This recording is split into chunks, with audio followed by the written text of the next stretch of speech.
माँ जैसा कोई नहीं। एक छोटे से गांव में पवन और उसकी माँ झोपड़ी में रहते थे। बचपन में ही पिता की मृत्यु हो जाने के कारण आर्थिक स्थिति बड़ी दयनीय थी। पवन की माँ अधिक पढ़ी लिखी नहीं थी।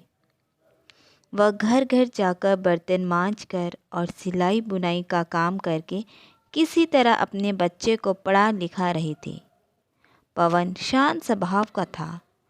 वह चुपचाप बैठा रहता था।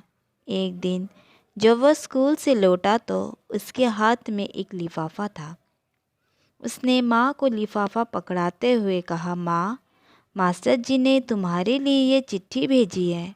माँ ने मन ही मन चिट्ठी पढ़ी और मुस्करा कर बोली, बेटा, इसमें लिखा है कि आपका बेटा काफ़ी होशियार है।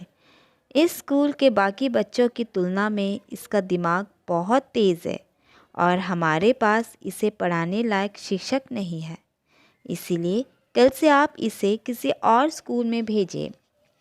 यह बात सुनकर स्कूल न जा सकने का दुख तो हुआ, पर साथ ही उसका मन आत्मविश्वास से भर गया कि वो कुछ खास है और उसकी बुद्धि तीव्र है। माँ ने उसका दाखिला एक अन्य स्कूल में करा दिया। समय बीतने लगा। पवन ने खूब मेहनत से पढ़ाई की।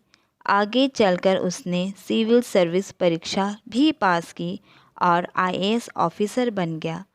पवन की माँ अब बूढ़ी हो चुकी थी और कई दिनों से बीमार भी चल रही थी और एक दिन अचानक उनकी मृत्यु हो गई। पवन के लिए ये बहुत बड़ा आघात था। वह बिलख बिलख कर रोने लगा।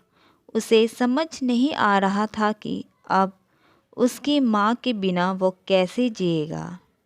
रोते रोते ही उसने माँ की पुरानी अलमारी खोली और हाथ में उनकी माला, चश्मा और अन्य वस्तुएं लेकर चूमने लगा। उस अलमारी में पवन के पुराने खिलौने और बचपन के कपड़े तक संभाल कर रखे हुए थे। पवन एक एक कर सारी चीज़ें निकालने लगा और तभी उसकी नज़र एक पुरानी चिट्ठी पर पड़ी। दरअसल ये वही चिट्ठी थी जो मास्टर जी ने उसे 18 साल पहले दी थी। नम आँखों से समीर उसे पढ़ने लगा।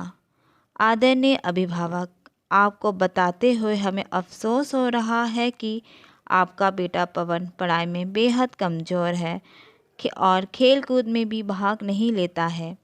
जान पड़ता है कि उम्र के हिसाब से पवन की बुद्धि विकसित नहीं हो पाई है।